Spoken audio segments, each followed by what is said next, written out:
Okay, here we go. Today we really start with, right, if you want, dealing with real life problems, so with the response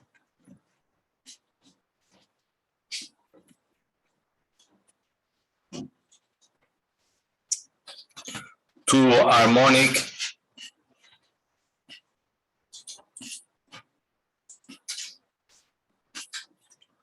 force excitation. So the excitation will be harmonic, so which means of the form of sine of cosine I omega t. Okay, so basically now we are moving from the free vibration problem, which means, we have a structure, we deflect it and we let it go, all right, until it comes to the static equilibrium, no? Until it stops the motion if there is damping, okay? Now we go to the more practical case where there is some type of excitation on the structure, and then you need to combine both of them. So, okay, so let's say here for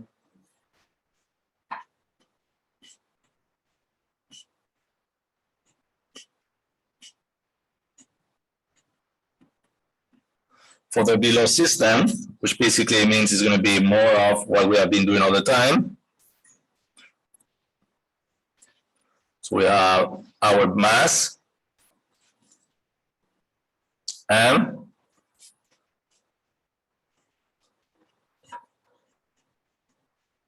we're going to have our spring K, we're going to have our damper C.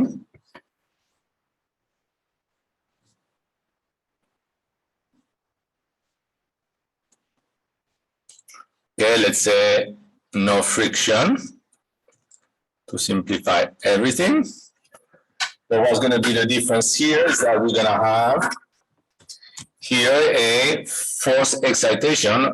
So this is going to be subjected to a force in function of time that will be again of the form of sine and cosine S sub naught E capital omega t, where here we need to be careful.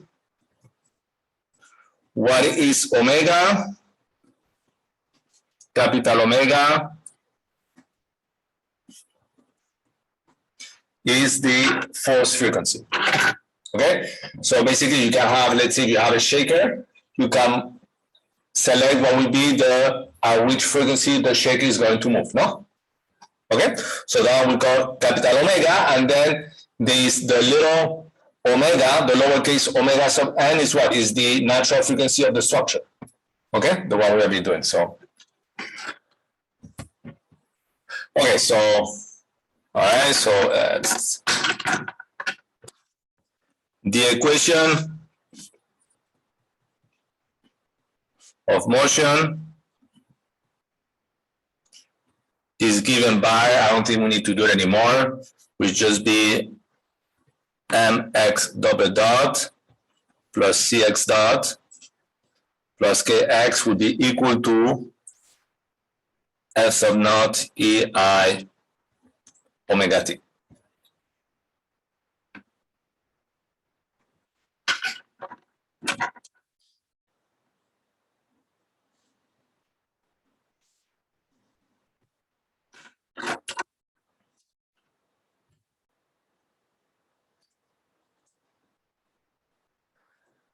Okay, so if we want to find the solution, okay,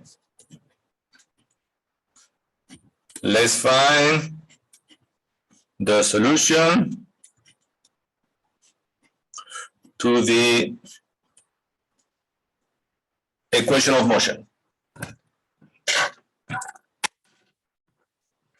Okay, so let's see. We have done that already at least 2 or 3 times.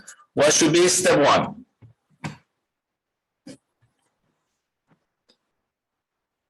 What should we do?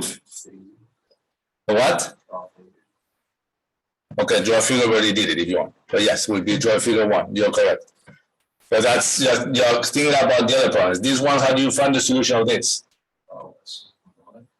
The what? Okay, assume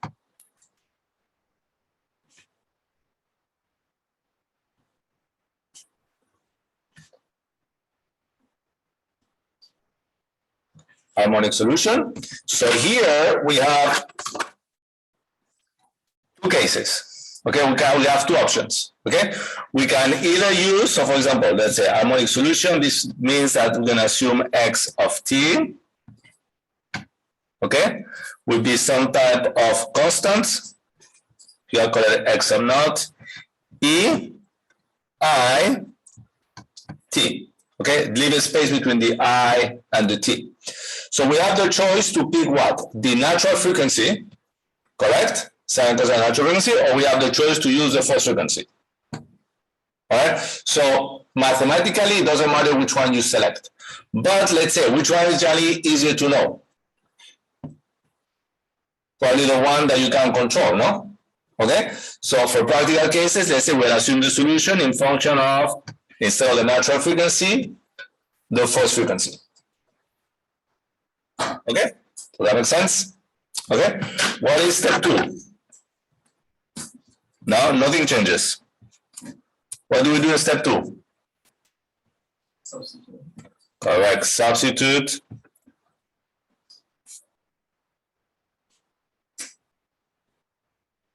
Into equation of motion. So I want to start going a bit faster. Okay, so we substitute. You take the, let's do it slow if you want. So x dot of t would be, let me do here x dot of t. X dot of t would be equal to what? X sub naught I omega e I omega t. And x of a dot would be equal to what?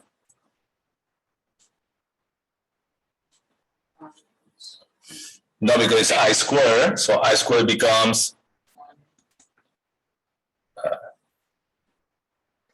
I squared becomes -1 is a complex number. I omega t. Okay, so if we substitute, what do we get? We're gonna get, I can factor by the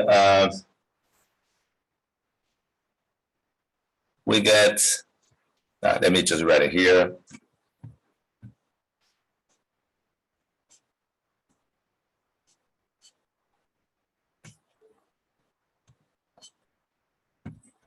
Omega t, so this is going to give us what? We can factor by x sub naught e I capital omega t, and then we get what? Minus m capital omega t plus I c omega plus k equal to s sub naught e I omega t.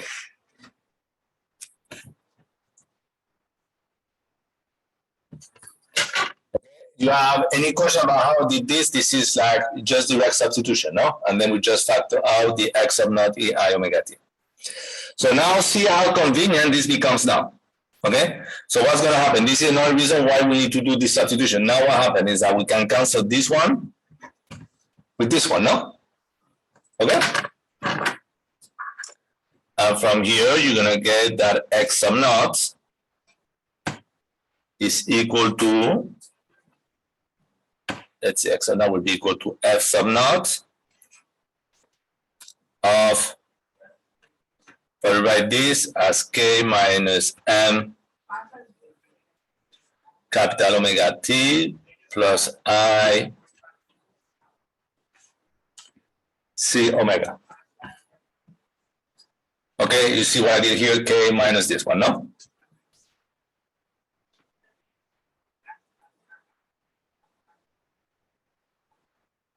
Okay, this is now just notation.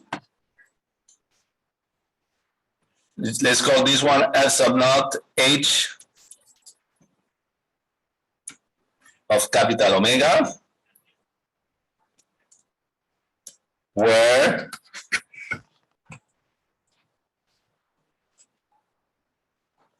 h of omega would just be equal then to 1 divided of k minus m omega square plus I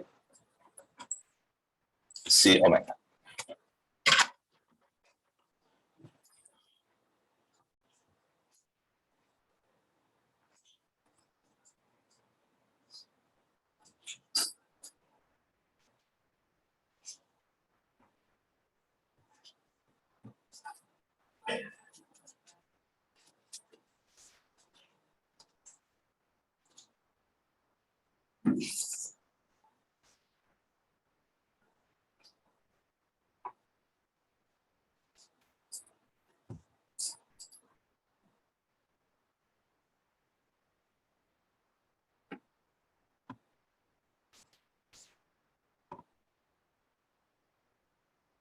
Okay.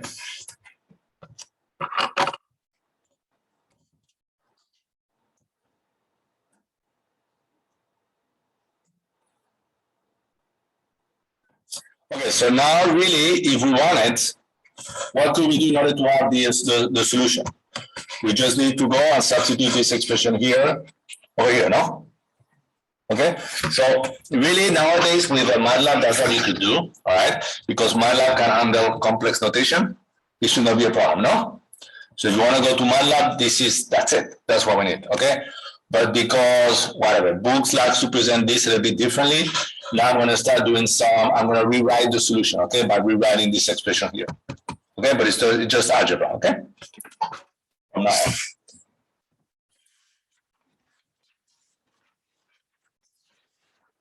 So let's see, the term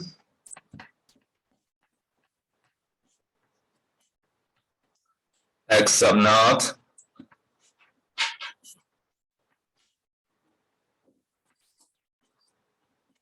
can be rewritten under a different form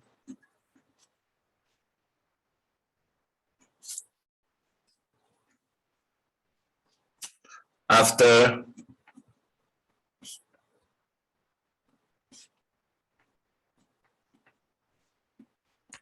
some algebra. So here we go. So this is just now some algebra. If you want, we could skip it and I'll just give you the answers, but sum naught equal to k minus m omega square minus omega square, yes, plus I c omega. Okay, so first thing we're going to do is using the relation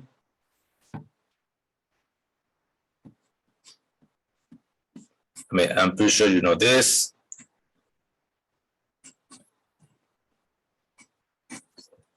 No, you know this relation, no?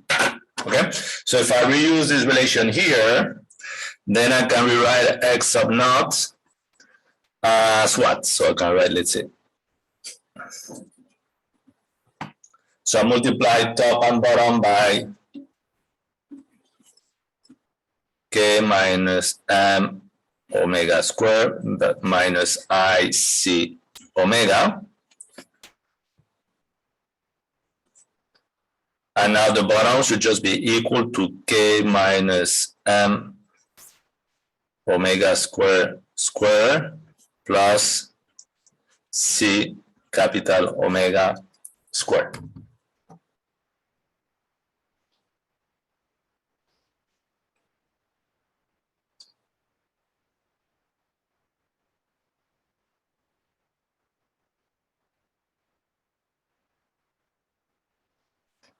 Okay, now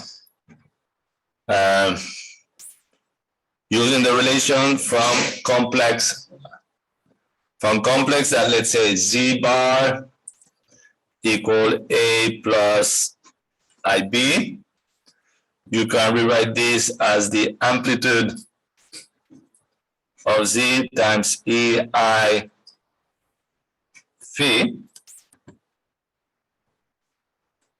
Okay, and let's say z bar star was equal to what? A minus ib would be equal to magnitude of z star e minus I phi. Oops, so I've done that, minus I phi.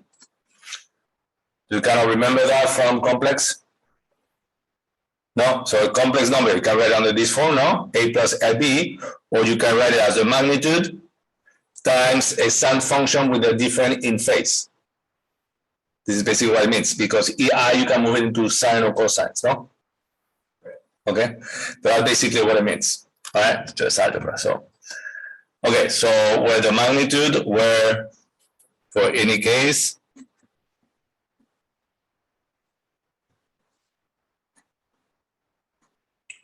where the magnitude is just equal to, yeah, just give you the expression, I don't need to do the relation. A squared plus b squared, because you do this one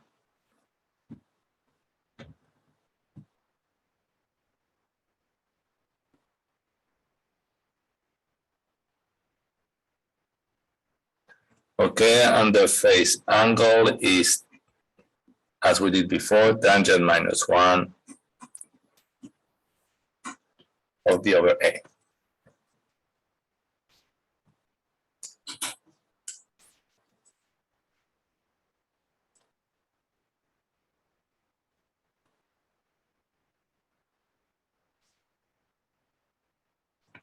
Okay, so we use this complex notation, then the term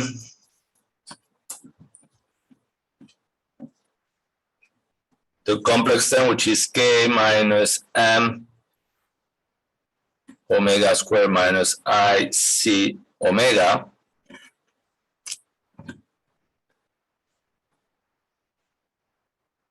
we can write under which form?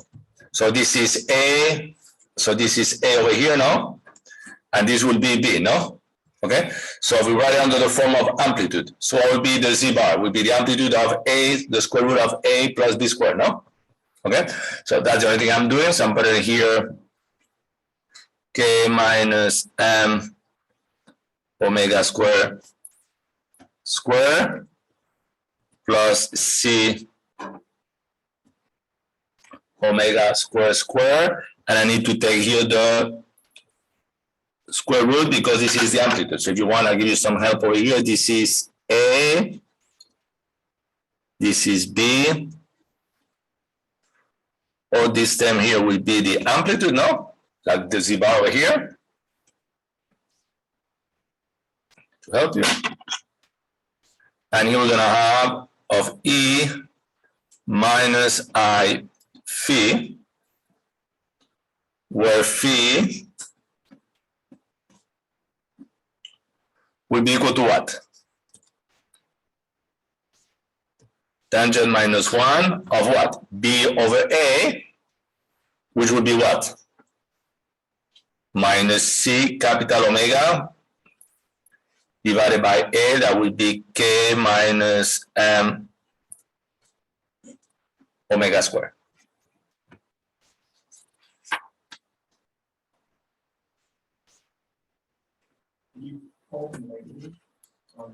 What happened is that B, yeah, I mean, what happens is that all this is B, okay?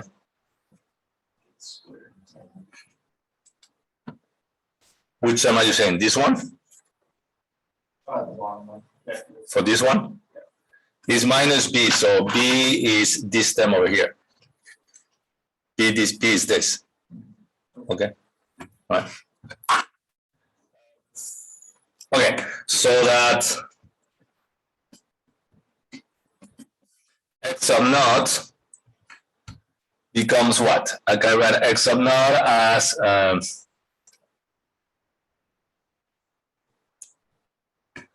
sub naught. Okay, so I'm going to write here this expression of K minus M omega square plus C omega square. Then we are here the complex one. I'm just writing this expression here, okay? K minus M omega square minus I C omega. I can rewrite this as what? As x sub naught will be equal to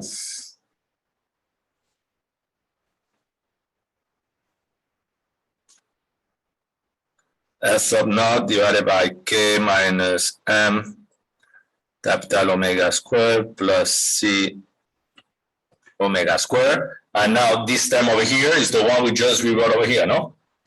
Okay, so this will be now the amplitude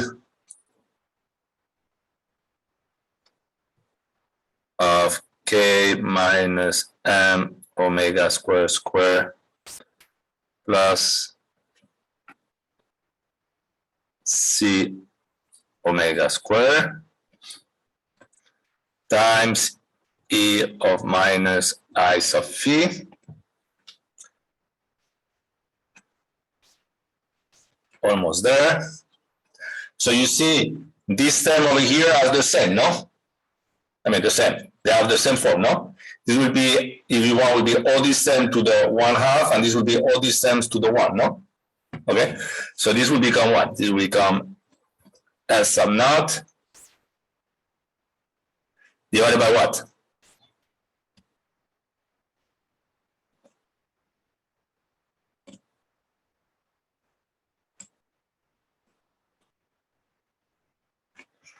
What would you have? You have on top, let's say x 1/2, and on the bottom x1, you end up with what? X are 1/2 at the bottom, no? So the square root, or since I don't have much space, do you mind if I do this instead? So I put in the square root, I do here 1/2. Is that okay? Okay. And now this would be E of minus I phi, where phi is just still given by this expression, no? But again, all this stuff is just change of algebra, okay? We didn't have to do the algebra. So let's see, there was step 2, this is just some algebra. Let me go to the next page, I don't think I'm gonna have space. Did you finish copying this one, or do you still need a bit more of time? Good. Right. So page 3.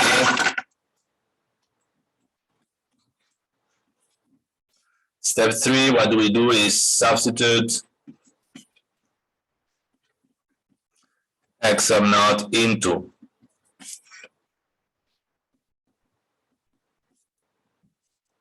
assumed solution.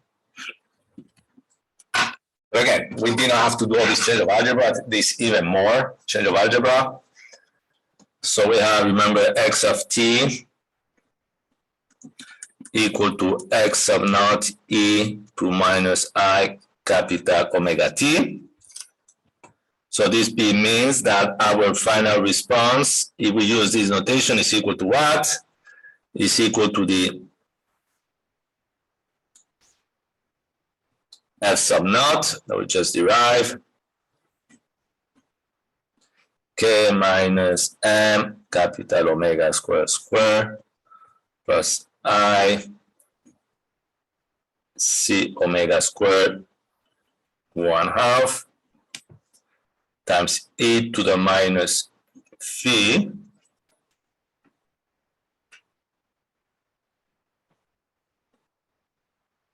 times e, oops, what did I do here? Hold on one second. Hold on, the assumed solution was omega t, no? No minus. Yeah. Yep. So this should be a plus right here, right? So this should be now plus I omega t.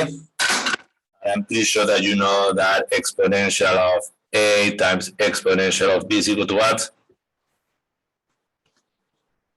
A plus b. So really I could rewrite the solution as x of t will be equal to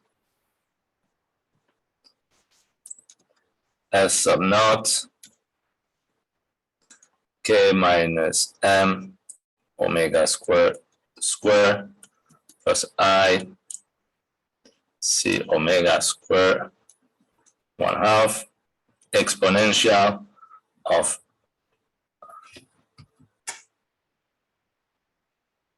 I think I forgot something here. Again, x sub naught is minus I phi. Okay. So minus I phi is an I over here. There should be now of I omega t minus phi.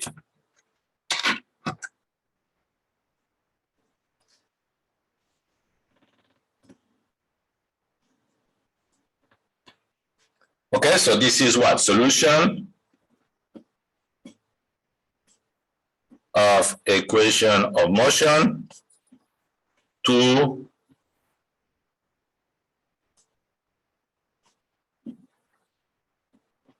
harmonic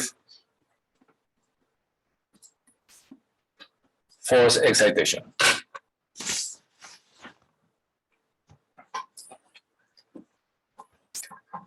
so really all this change of notation, there is more change in notation if you want. Okay. Which probably I'm just going to give you, but I'm not going to derive. But basically,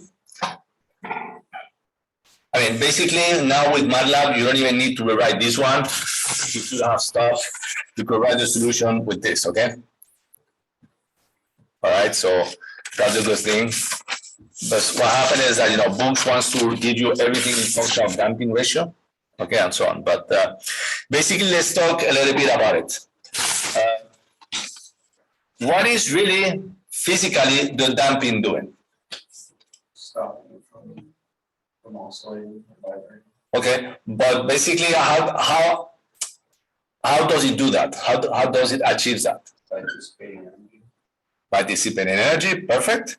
But then what happens? So for example, if you go on and you go on to a jump, do you feel the jump? So basically,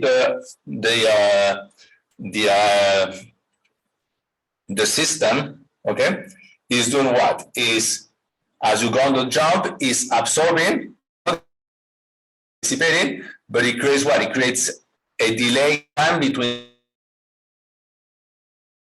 and what you're feeling in the car. Correct? You agree there's a delay in time, no? So during that delay of time, what is the suspension system doing? Is just like you say, like dissipating the energy, so that when the response is to you, you feel a much less deformation.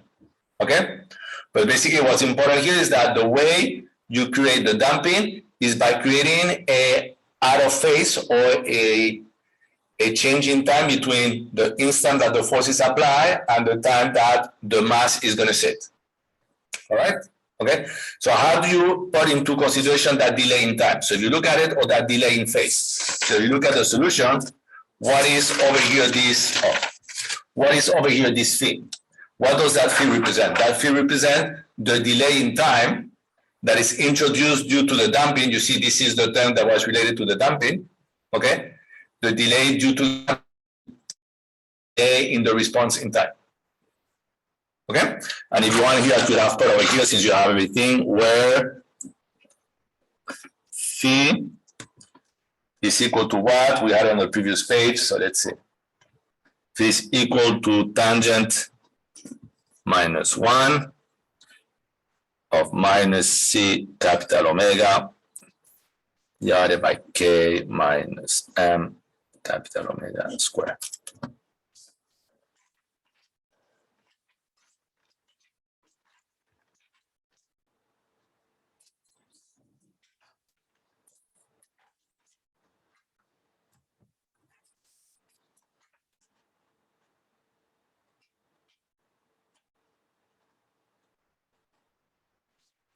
Okay, so I'm not going to do it because I think it's a waste of time, but I'll just show it to you in class in case you want, okay, from the class notes. So again, we can now rewrite the solution instead of function of Km. We can rewrite everything in function of the damping ratio and just the natural frequency. Okay, so I'll just show you here how it's done. If you want, you can do it. You see, you can here factor by m squared, so you end up with this. Remembering that the natural frequency is k over m, and that the natural frequency here is whatever, is this expression here. We do some algebra, and this expression you can write it under this form. Okay, all right, so yes. The phi on that equation, is that kind of like the change in phase angle? Correct, that's exactly what it is. Oh. No, that's exactly what it is. Okay, so you need to put it, phi is exactly the change in phase angle, which is due to the delay produced by the damping between the force being applied and when you feel the force. Okay. Okay. So anyway, you have this. So let's say the above solution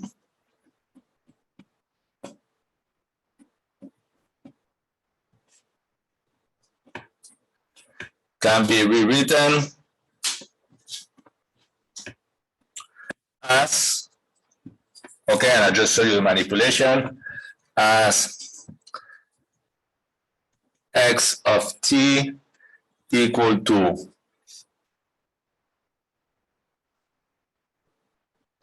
f sub naught over m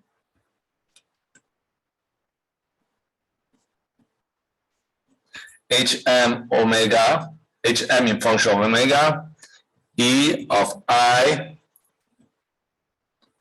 omega t minus phi,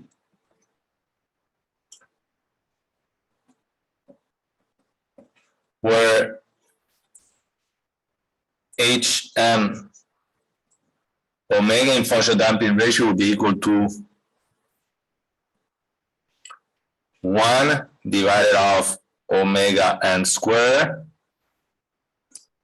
parenthesis of 1 minus the ratio of the force frequency to the natural frequency square, everything square, plus 4 times the damping ratio square, force frequency over natural frequency square, or this should be square root, and phi equal to negative tangent minus 1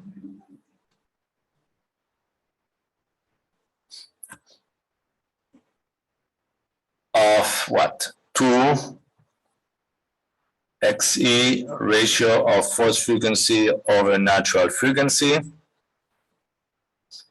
divided by 1 minus the ratio of the force frequency over the natural frequency square.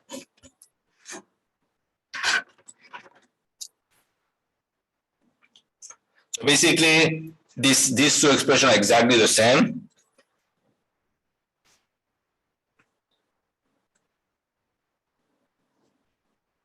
Just change in notation.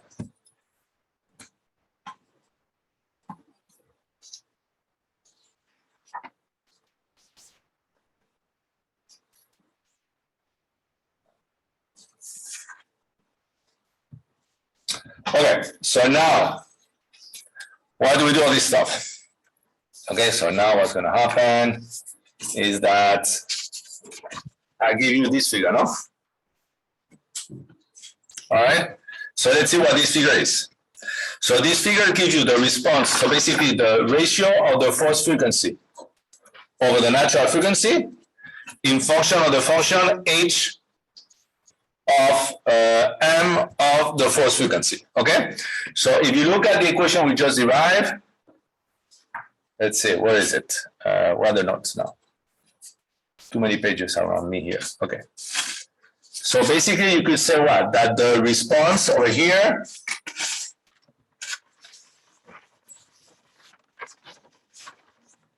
the response, oh, I think it's under the figure. That's what happened. It's looking for it. So the response over here, okay, you agree that will be in function, if this is a constant, everything will be in function of, because this is a constant, no? Will be in function of this function here, hm of omega, no? Okay, so let's see how this is going to behave. Okay, so if this is here very small, then what's going to happen to the response? Right, let's look at it. Okay, so what happened? It's in function of this. So what's happening at this case where you see that, let's first look about the damping. Okay, let's first discuss the damping. So you see, here is damping 0. So what happened to the value of the response on each side of 0.1? Here the response goes to an exponential function like to infinity, and here goes to infinity, no? Now what's happening due to the damping? The damping, as you see, as it increases, what it's doing is actually reducing the maximum deformation at the frequency where the ratio of the frequencies is 1, which is only called the resonance. Okay, so you see as you increase the damping. Something also that you can observe, and it's true, is that as you increase the damping, you see that the space between these two peaks here become wider, no? So basically it means that the phase times between the time you feel the impact and what you're going to see, I mean, between the type of the impact and what you feel it is going to increase as well. Okay, all that makes sense. So you see this, you can see over here. So now the other important thing is what? I think everything is mentioned here. For undamped system, at the curve shows the discontinuity at capital omega, which is the force frequency divided by 1. At which point the amplitude of the deformation becomes infinite. So that point here is what is known as the resonance. So really physically, what does the resonance mean? Is the location where the natural frequency and the force frequency are equal. Okay? And I think I kind of mentioned that example before is that, I mean, now cars are really good, but when you drive your car, sometimes as you accelerate, there's at one velocity, you see the car shaking a little bit, and then that disappears, no? So what does that mean? Is that as you're accelerating, you are getting right at the point where the natural frequency of the car matches the natural frequency induced by the road, okay? And then what happens in that case? You feel more shaking because the amplitude goes much larger, no? But as you pass this velocity, then what happens? Everything becomes small again, no? Yeah? Yes? So, like in that example of the cars, the damping in that case would be the material of the car, like what it's made out of? I mean, the damping of the car will be mostly due to the whole frame of the car. Okay. Okay? And that would be the natural frequency, and the force frequency, so that would be the natural frequency of the car. And the force frequency will be whatever is produced by the roads, which are not, perfectly identical. You can see it will be like a very small sound wave, no, like the road. So whenever the frequency of the road matches the one of the car, is where you will have resonance. Yeah. Okay. Okay, and remember, here we're talking about 1 degree of freedom. Your car has multiple degrees of freedom. Okay. I think to have a good modeling, I think if you take vehicle dynamics, but it's 303 or the other one. Did you take 303? Automated energy systems. Yeah. I mean, vehicle dynamics, something like that. I think generally will give you simplified models. Obviously, it's not going to be one, but I think if you want to have a very good model, I think it needs to be 11 degrees of freedom. So basically, it would be 11 equations if you want, no? To develop. Very simple cases, but I think that was the one that takes into consideration the slipping of the tires and everything. Yes? We're going to end up learning from multiple degrees of freedom, right? Yeah, we're going to move. Yeah, what happens is that's what happened. The understanding is done 1 degree of freedom, then we move to 2, and I kind of expand that to any number of degrees of freedom. But what's important is this: if you understand what the natural frequency is, because then what's going to happen when you have more than 1 degree of freedom? Is that you're going to have more than one resonance frequency. Yes? Yes. Okay. So then it becomes more complicated, no? Okay. But anyway, yes, we'll do a simple case. Okay, so that's the figure I'll show you, and this one is less important over here. But basically, this is the one to show you the phase angle. Okay, this is the ratio. What does it say is that you see that the resonance frequency, what's happening? There is no delay in the phase angle. That's when you have the impact, you're going to feel it right away, no? Yeah? And then you see over here, the phase angle is kind of, I mean, it increases or in function of the end of the frequency. Okay, but a really important figure is this one over here. All right, so let's see how much time we have now. Okay.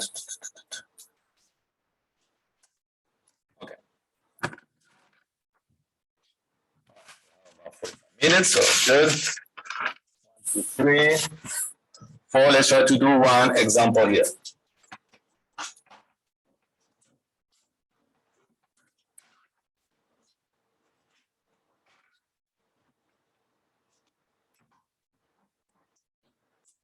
So let's say we have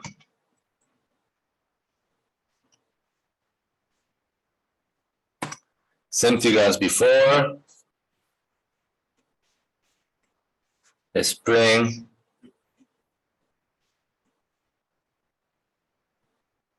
and a damper.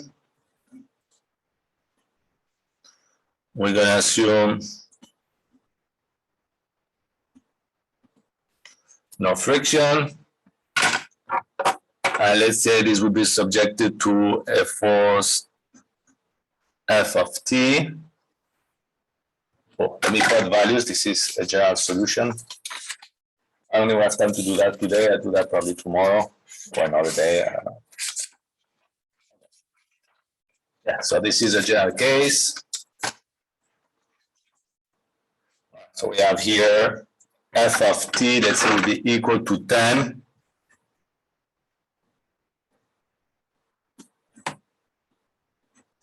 cosine 5t. K will be equal to 10 newtons meters and will be equal to 5 kilograms, and the damping, let's say, will be 1 Newton seconds per meter.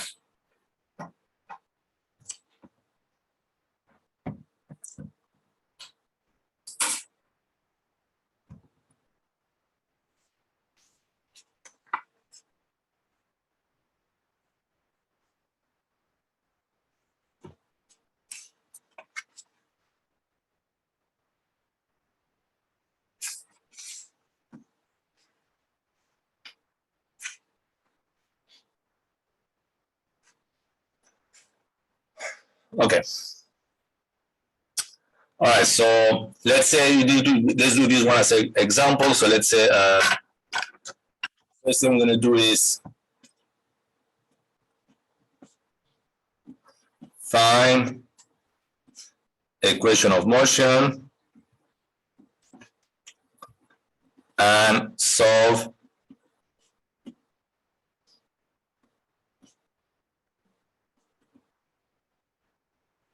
for the response.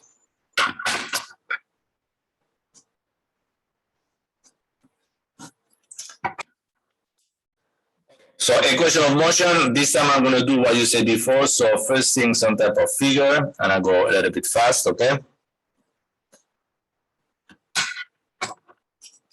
Here you will have kx. Here you will have cx dot. Here you will have f of t. And here you will have mx of a dot. So we know the motion of this object is, I mean, if you want, you can put gravity and all that stuff, but if you want, you can put it n mg. We're just going to do on the x direction. Summation of forces equals to ma, which this is going to give you what? Minus kx minus cx dot plus 10 cosine 5t equal to mx of a dot, which will give you very quick that the equation of motion is mx double dot plus cx dot plus kx equal to 10 cosine 5t. If I substitute the values, what do we get? 5 x double dot plus x dot plus 10x equal to 10 cosine 5t. Okay, now I'm going to slow down a little bit. This will just give x double dot plus 1 over 5 x dot plus 2x will be equal to what? 2 cosine 5t.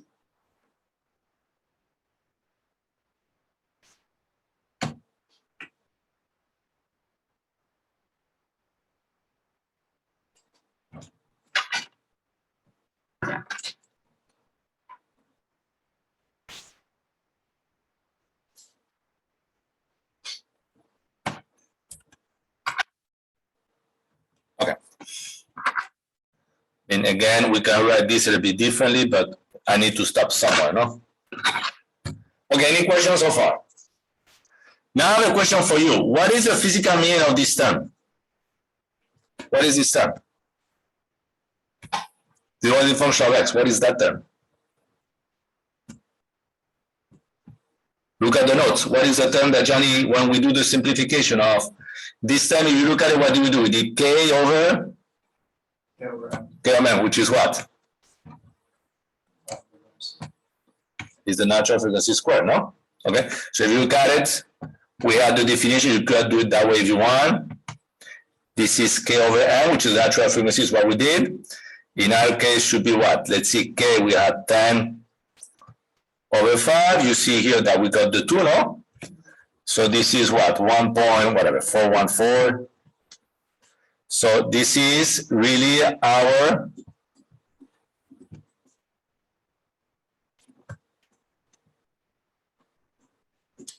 natural frequency. Okay, understanding the equation. Now, what is the value? What is capital omega in this problem?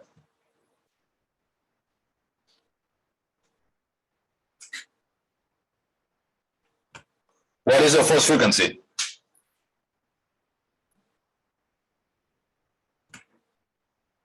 What should be the value of the force frequency? Look at the equation and what we just derived.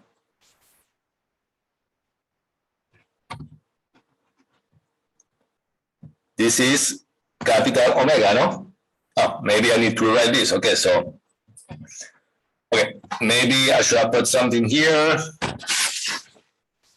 What is the definition of EI, let's say, A? This is equal to what? Cosine A plus I sine A, no?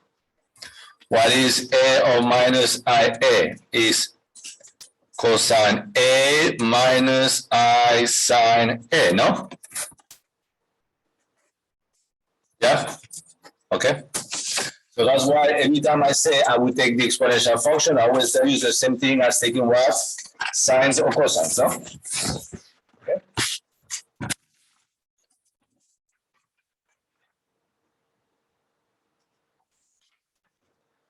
Okay, so it's good. So what should be omega?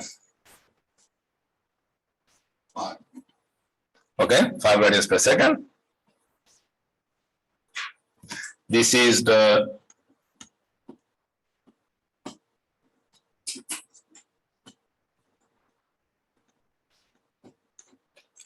force frequency.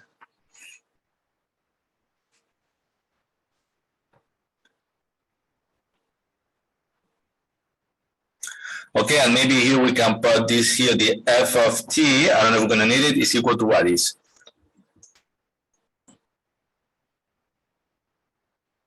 Two cosine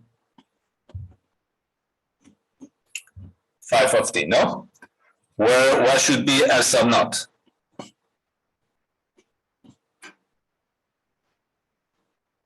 Where f sub naught will be 2, no? Look at the force frequency. Okay, I'm just trying to do the similarity between the solutions. Okay, so now in order to find the solution of this, the solution of the equation of motion, what do we need to do?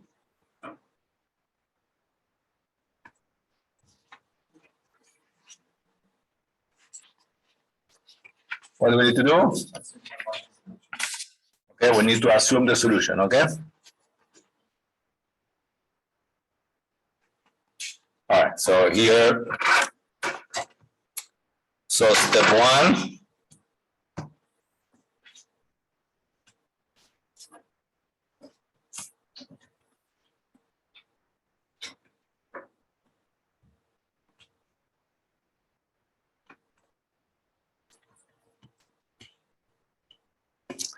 assume harmonic solution. But here we're gonna have to differentiate 2 cases, only for class notes, okay? Then we are only gonna do one of them. Mathematically speaking, the total solution, so the x total solution in function of t, so let me call it this just x, I want to complicate this stuff, x of t of the solution should be equal to the homogeneous solution, which means what? Right hand side of the equation of motion is equal to 0 plus the solution of the particular solution. So if you call this one right-hand side of the equation, okay, you see here the general form of the equation? Yeah, okay. So this will be the solution to what? This will be the solution to m x double dot plus c x dot plus kx equal to 0. I know it's small. Let me zoom in, but I have more space. Then I will zoom out again. Okay, and this will be the solution to mx double dot plus cx dot plus kx equal to f of t.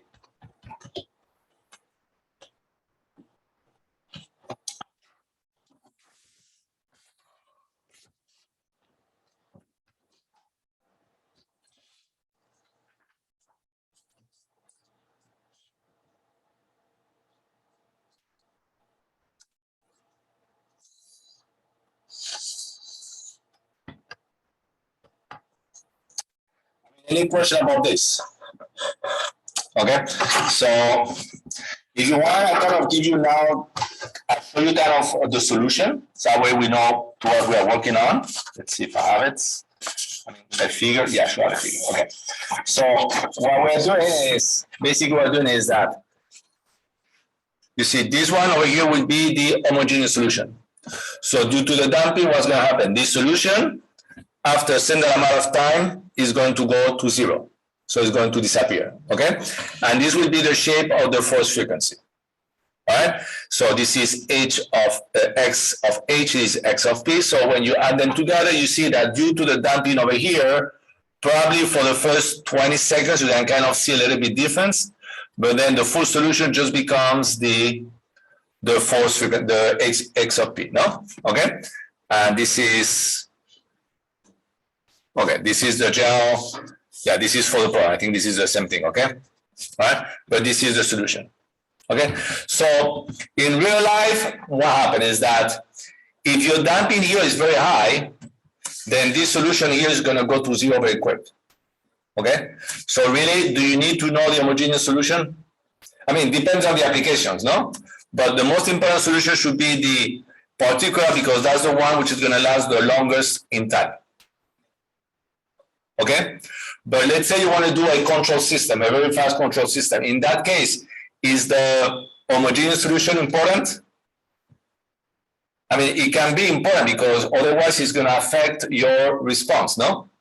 You might have to take it into consideration. But in case this one is very small, generally this will go a lot faster. But so depending on the application, the homogeneous solution can be neglected or cannot be neglected. But in most cases, you know that at a certain amount of time, the homogeneous solution is going to cancel out. So in general, what happens is that it is neglected. Okay? But in this example, we're not going to neglect it, because I want you to realize that when you solve vibration problems, most of the time you are neglecting part of the solution. And that's something that you need to understand that you're doing. Yes?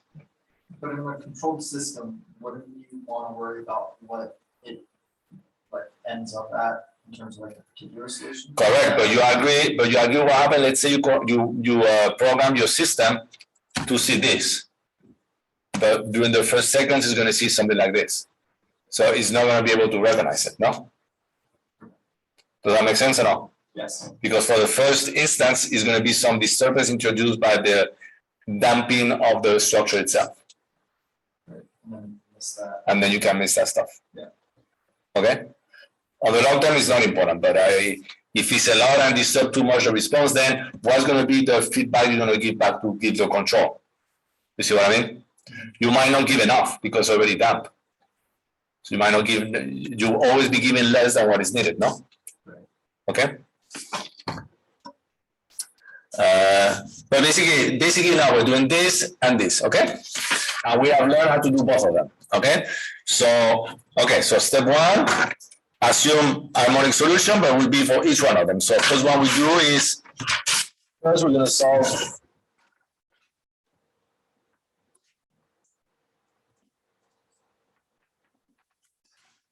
H.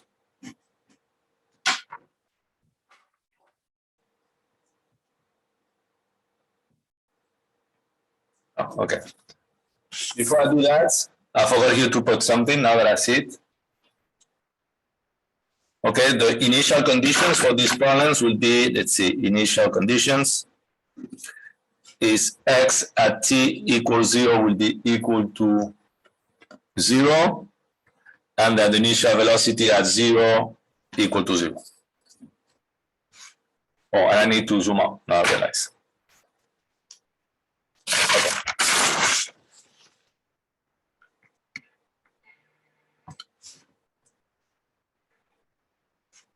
All right, here we go. So I want to finish this. So I have 25 minutes. All right, so for x of t, we assume harmonic solution. So we're going to do x of h of t. We're going to say this is equal to, I think that's the notation we used in class before. So c bar exponential of minus lambda t. If not, go and check, please. Okay, but remember we use c and then I move it to c bar because it was the same thing as a damping. So next step is what? Substitute into equation of motion, which in our case, what is the equation of motion?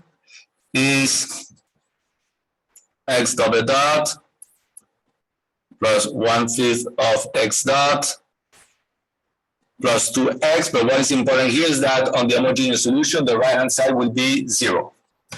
So if I substitute over here, this is like the enter key. We're going to have what? C exponential of minus lambda t factor of lambda square minus 1/5 of lambda plus 2 equal to 0. Any question about what I'm doing here? I start to go a bit faster. Now I assume the solution. I'm going to substitute into this one. No? Okay, I get this. Next, what do we say? Above equation is satisfied if and only if what? C bar exponential minus lambda t equals 0, which is what type of solution? Trivial solution. So you see it's a lot of repetition, no? In the problems we do. Or what would be the other one when lambda squared minus 1/5 of lambda plus 2 equals 0? What is the mathematical name of that equation? Characteristic equation, okay? It's not important that you know that.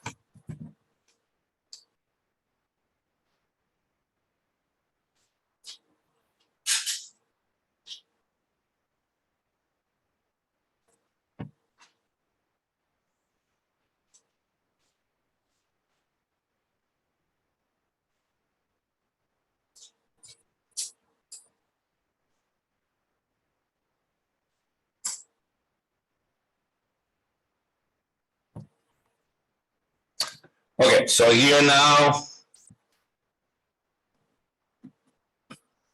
solution to characteristic equation.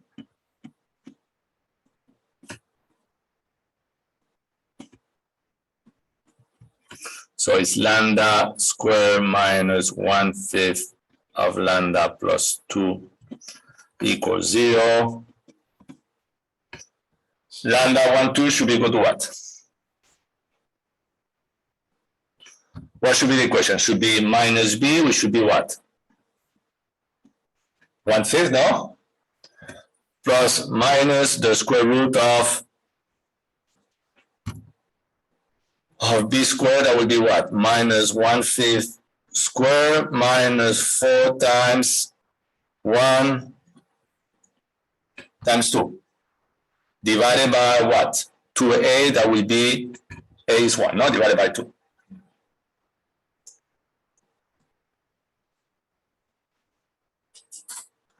Okay, so this is going to give, I have here some values. So you want, this gives you sigma 1, 2 equal to 0.1 plus minus I of 1.4107.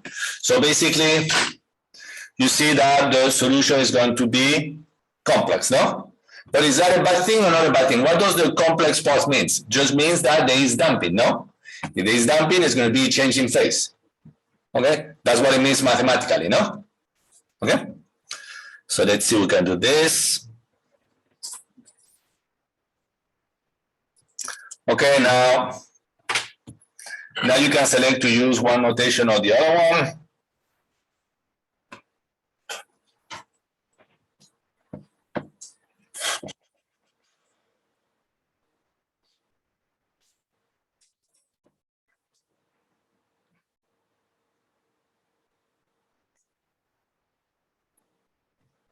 I don't know which one to use, so.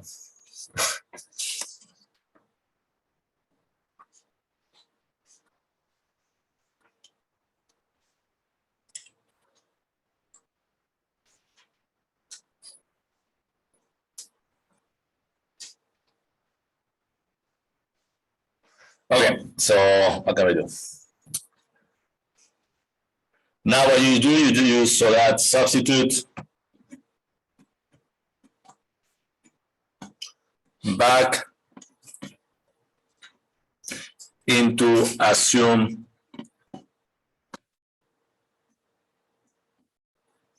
solution, which was x of t will be equal to c bar exponential minus lambda t. So this should give you what? This should be equal to c bar 1 exponential minus lambda 1t plus c bar 2 exponential of minus lambda 2t.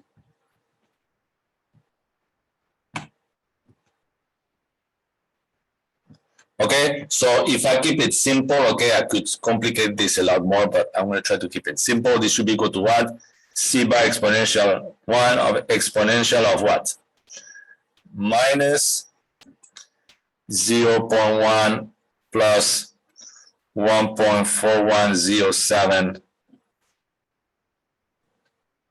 I times t plus c bar 2 exponential of minus 0.1 minus 1.4107 I t.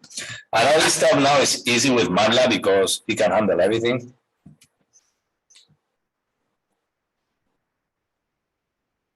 Oh, I did here, no one mistake, but I forgot to add one thing. This is what? This is not the total solution, this is only the homogeneous solution, no? The x of h.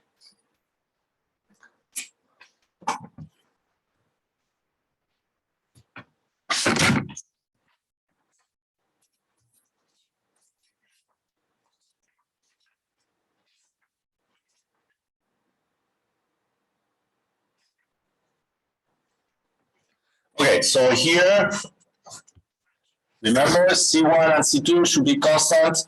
That will be solved at the end of the problem using what? The initial conditions, no? Okay, so we did x of h and we need to do x of t.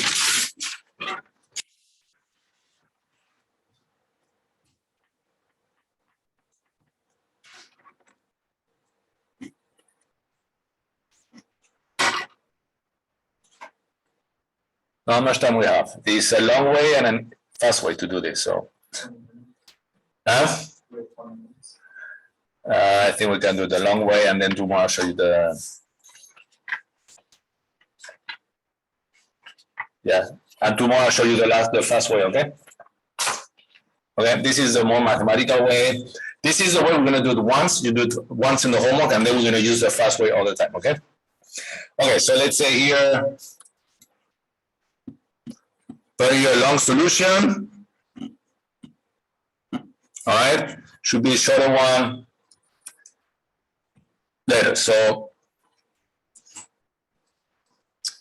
in here we're gonna say, so we know that f of t for our prime is equal to what? Is 5 cosine, was it 5? No, it's 2 cosine, no? I think it was 2 cosine 5t, is that correct? Yes. 2 cosine 5t, okay? So what we do over here is that step 1 is assume solution. So the assume solution of x of p of t, we're going to assume to be equal to some constant a sub p cosine 5t plus b of p sine 5t. Okay, but we use it's exactly the same procedure. Okay, you will see the one will be much faster. So now, if you do x dot of p of t, what are you gonna get? Minus 5 a sub p sine 5t plus 5 b sub p cosine 5t. And if we do the second derivative, x double dot p of t will be equal to what? Minus 25 ap cosine 5t, now minus 25 bp sine 5t. Does that make sense? Okay, all right. So maybe you did this in differential equations, okay? I think you should have done it, but I don't know if you have done it. So next, what should we do? Substitute into equation of motion. That the equation of motion for us is what? Was equal to, what was it? Okay, yeah, it's that one. So you want to do general? Yeah, let's do that one. That way it will be easier for me. And then we put the value. Mx double dot plus c x dot plus, okay, x will be equal to what? F of t. So what do we have here? We have, this was for our case was 5x double dot now. If I look at the data, plus x dot plus 10x was equal to 2 cosine 5t, no? For our case, when I look at the data.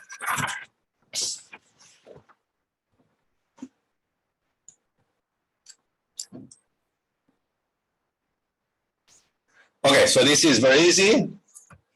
Now what do? We go and substitute, no? So what are we gonna get? We're gonna get 5 times.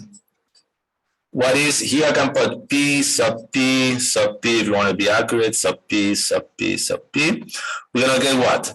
5x double dot, which is equal to what? Minus 25 AP cosine 5t minus 25 BP sine 5t. I'm going to go to the line, okay? So this is, we did the what? The 5x double dot p. Now we do the x dot p. So we did minus 5 a sub p sine 5t plus 5 bp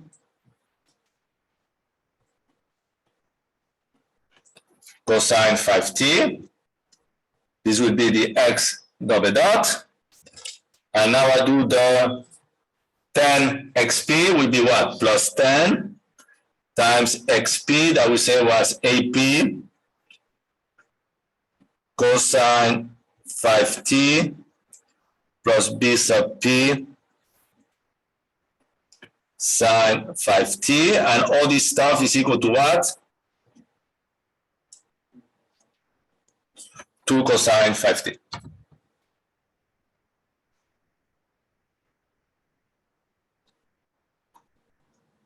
So I'm just going to rearrange the terms, okay? So I'm first going to put here all the terms that in function of cosine 5t, which will be what? Will be the 5 times 25, no?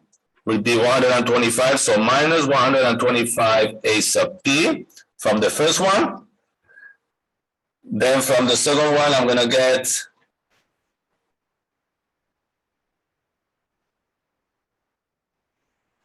5 BP. And from the last one, I'm going to get plus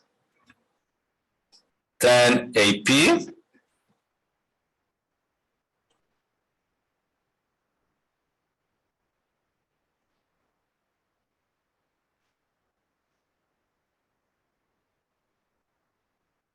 And then from this one, I'm going to get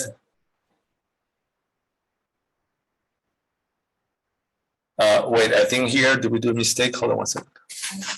Yeah, here should be a 10 because it's not simplified. So we have this.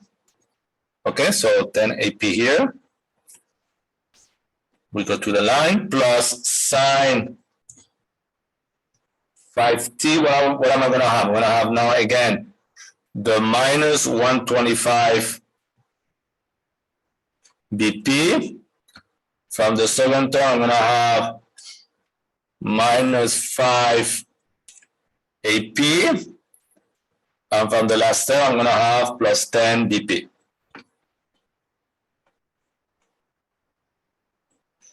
And all this stuff needs to be equal to 10 cosine 5t.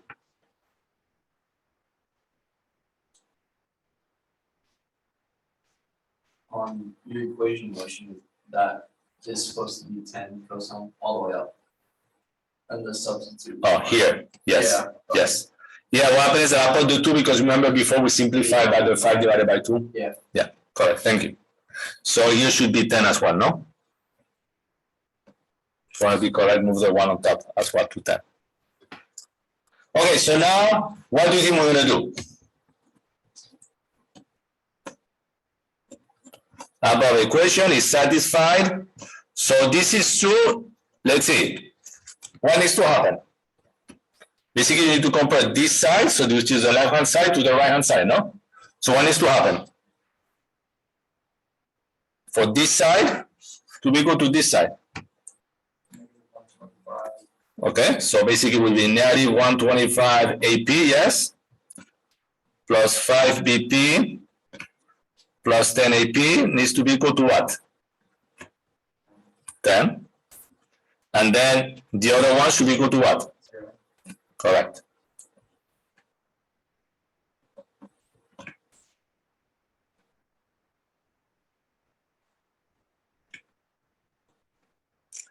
Needs to be equal to 0, no? I mean, here you can see that you can simplify pretty quick, but basically if you solve this, which is easy now, okay, should not be complicated, you get that A sub P is equal to negative 23 over 265, which is approximately minus 0.0868, and B is equal to 1 over 265, which is approximately 0.0038.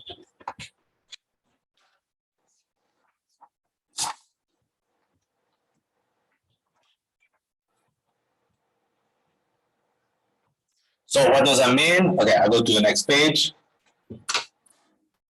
So this would be page what, 6? So, all right, so substituting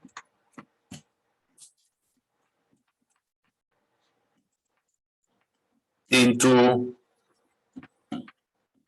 assumed solution that we say was equal to what? XF of P we say was equal to AP cosine 5t plus BP sine 5t, no? Okay, so basically this gives you that X of P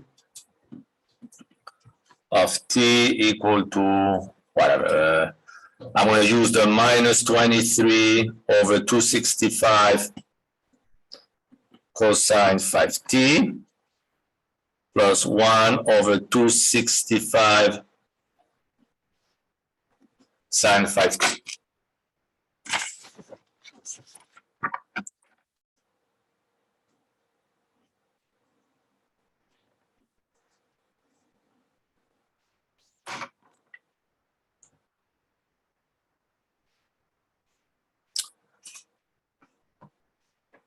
Okay, so the final solution, x of t equal to x homogeneous of t plus xp of t is what? X of t will be equal to what? What do we have for the previous one? All right, with this c bar 1 exponential of minus 0.1 plus 1.4107 I everything times t plus c bar 2 exponential of minus 0.1 minus 1.4107 I t minus 23 over 265 cosine 5t plus 1 over 265 sine 5t.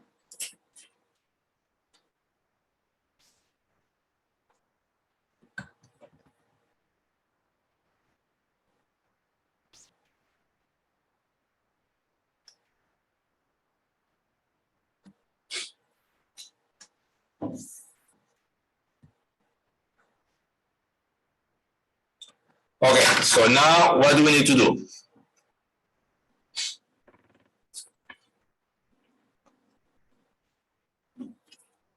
Okay, where c bar 1 and c bar 2 are obtained from where? From the initial conditions. Perfect. So what were the initial condition? X sub 0 equal to 0 and v of 0 equal to 0. So I mean, if you want, I did this by hand, but I mean, you have software, so that way would be practice for you. You want to do it very quick with software, see what we get? Sure. Or you want me to give you the solutions with basically what we're going to do, we use the software to do what? To write this equation, no? And then so it will give us a derivative very quick, no? Well, I can't write it, I have it in front of me, but probably better just to do it quick that way, see if we get the same answer. So let's say, I know you use more, I agree with you, I would do it with MATLAB if I had to do it on a long way, but what I like more about Maple is that it looks better at the variables, no? Okay, but MATLAB would do exactly the same thing. So let's see. Okay, new document, blah, blah, blah. So restart, help me here a little bit, okay? I do this with you, but restart. So x of t is equal to what? Is c1, so c bar 1, c1 times exponential of what? How do I do this one here? Remember we had a problem, no? We needed to put it this way, no, I think. Negative of 0.1 plus 1.4107 times, I don't know what you use it here for the, hope I is going to be a complex number, we're going to have to find out, times t, and then I need to close this one here, plus, copy, C2 exponential, the same thing with a minus sign over here, no? But before I close it, let me see if it takes out complex. Okay, I don't know if it's going to bump it, but that looks good over here. Plus, what do we have over here? No, minus 23 divided by 265 times cosine 5 times t plus 1 divided by 265 times sine 5t, no?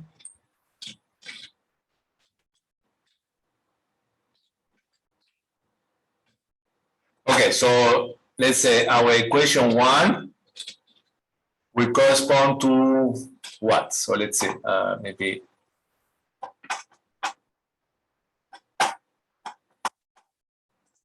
this, yeah. So equation 1 corresponds to what? At t equals 0, what is x, no?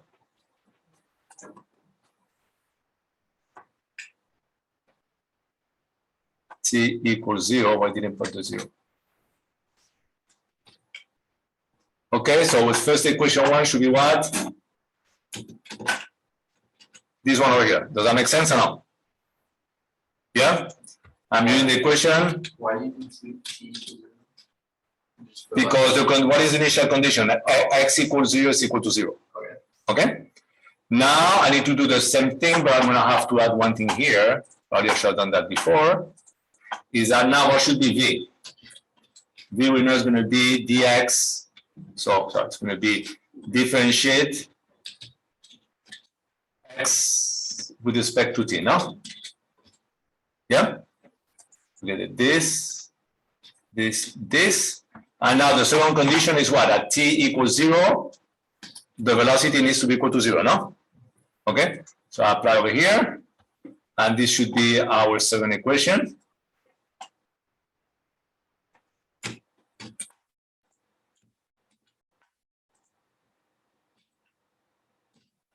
Okay, so now what do I need to do? I need to solve the EQ1.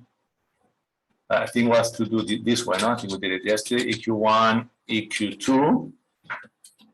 We need to solve for what? For C1 bar C2.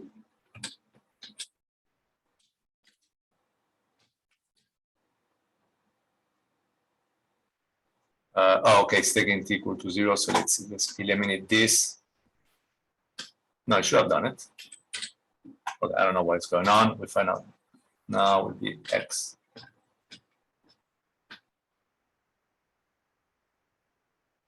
Okay. So, I mean, it could simplify this, no?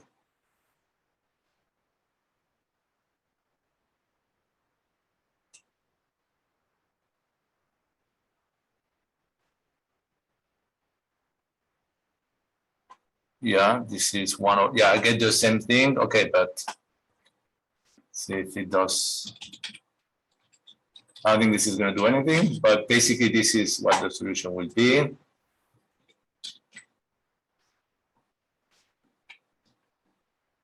Okay, didn't do anything, no?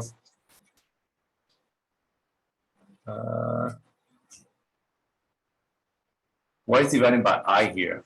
Okay, so at the end, what's going to give you, okay? Let's go to the page. It's the same as the ones I have. You divide this by the I. This will give you the I over here. Okay, yeah. So if you multiply top and bottom by I, what's going to happen? This one will become negative value, and this will become the I, no? Yes? So that's basically what I have in my notes. So let's say I put here using Maple, we could see that C bar 1 was equal to 0.043396 minus 0.0036112I. And C bar 2 is equal to 0.04396 plus is the same as this one, but positive.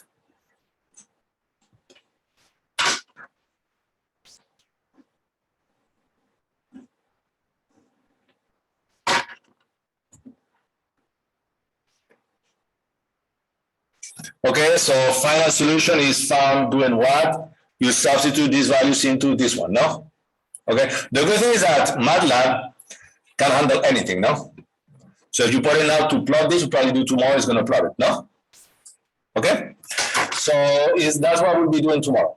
Is that okay? And then if you want part of the class tomorrow, if you have questions about the exam or about the assignment, we can spend some time, I can spend some time answering some questions, okay?